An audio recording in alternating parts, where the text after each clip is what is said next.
तर शिर्डी मतदारसंघामध्ये सुद्धा मतदार नोंदणी घोटाळा झाल्याचा थोरातांनी आरोप केला। आयोगाकडे माहिती मागून सुद्धा ती दिली नाही असं थोरातांनी म्हटलं।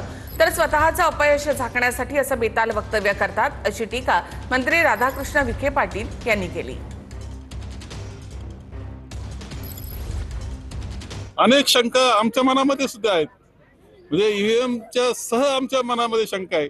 परंतु इथे शिर्डी मतदारसंघामध्ये हा मतदार नोंदणीचा घोटाळा चाललेला आहे हे स्वतः आपण कॅमेऱ्यामध्ये तुम्हीच कैद केलेले।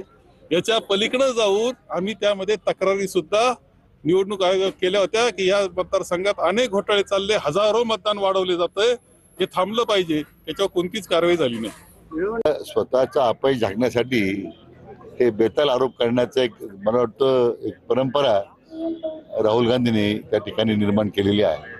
लोकसभेच्या निगेटिव्ह नॅरेटिव्हवर जे यश मिळालं ते विधानसभेत मिळालं नाही, कारण लोकांनी यांचा खरा चेहरा समजला आणि म्हणून लोकांनी महाविकास आघाडीला धुडकून लावलं। राहुल गांधींनी मला वाटतं त्यांच्या एक पद्धत झालेली आहे की ते भारतात कमी बोलतात, परदेशात जास्त बोलतात।